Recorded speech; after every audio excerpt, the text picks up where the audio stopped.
Aquí seguimos, señoras y señores, ya en la recta final del programa. En esta ocasión, bueno, pues para que nuestro contertulio, en este caso Diego Varela, que todos ustedes conocen. Diego, bienvenido, muy buenas noches. Gracias. Nos comente un poco y nos haga un análisis de lo que hemos escuchado a lo largo de este programa. Diego, empezamos por el Partido Popular, seguimos con el Partido Socialista y acabamos con el Bloque Nacionalista Galego. ¿Qué análisis podemos hacer de lo que hemos escuchado y lo que nos han dicho estos políticos? Pues parece que el Partido Popular está pidiendo el sí a la Constitución, pero lo está pidiendo con la boca pequeña. Es decir, está diciendo que la Constitución es buena para Europa, es parte de un proceso de integración europea y que pide el sí porque es un partido europeísta.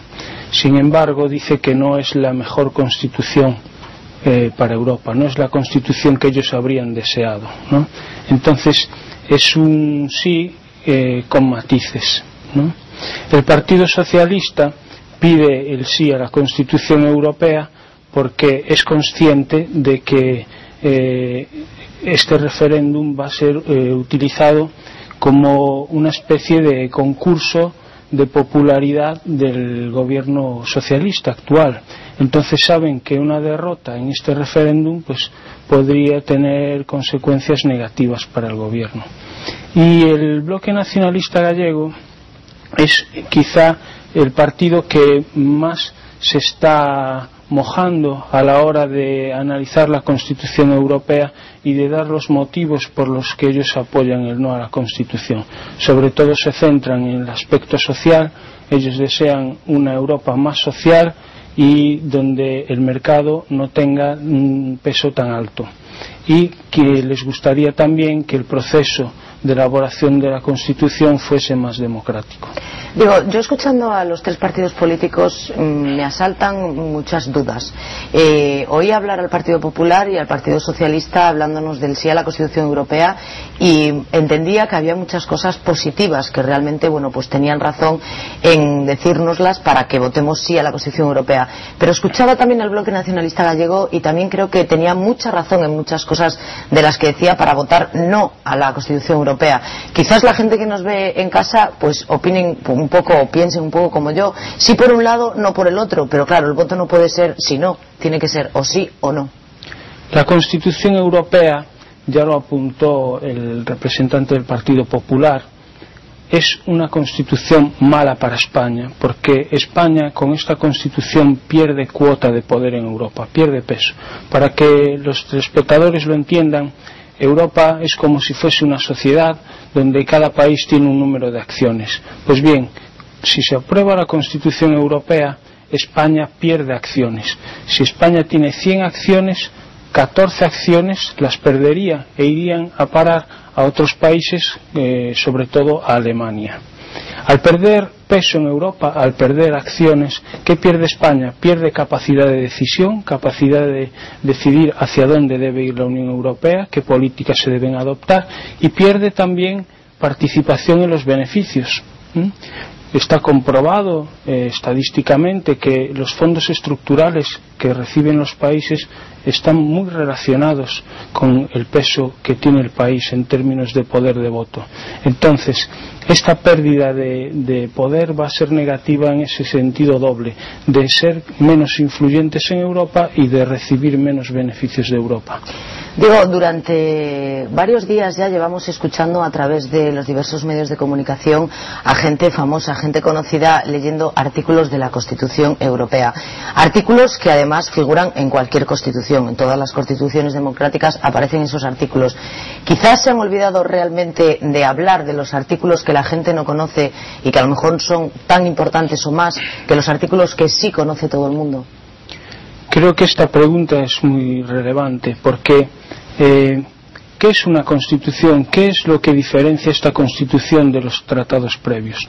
Pues en la Declaración de Derechos del Hombre y del Ciudadano de 1789 lo que se decía es: toda sociedad que no tenga una garantía de derechos y una separación de poderes no tiene constitución.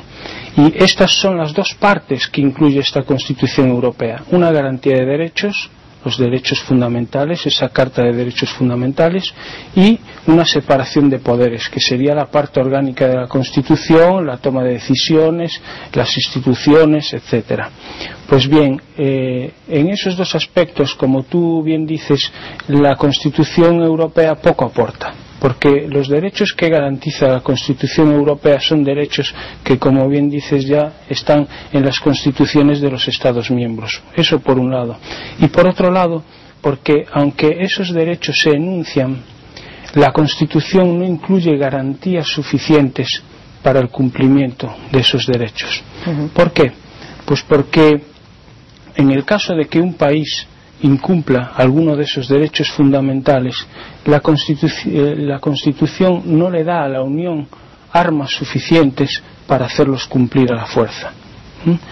Un ejemplo que tenemos muy claro, en Estados Unidos, cuando había la segregación entre blancos y negros, en algunos estados, por ejemplo en el estado de Arkansas, recordamos el caso que ocurrió en Little Rock con cuando se pretendieron hacer las escuelas mixtas, que el gobernador era muy reticente y ahí tuvo que intervenir el presidente de Estados Unidos, tuvo que federalizar la Guardia Nacional del estado de Arkansas y obligar a que se cumpliese con ese derecho fundamental.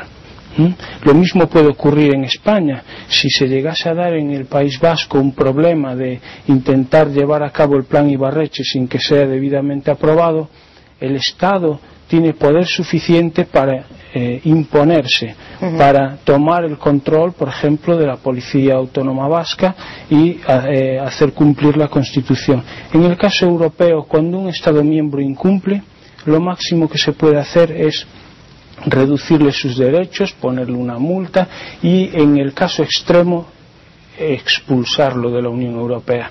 Pero no ¿de qué sirve eso? ¿De qué sirve que si un país incumple la Constitución se le expulse y la seguirá incumpliendo? Diego, estamos ya fuera de tiempo, pero una última pregunta, te pido brevedad.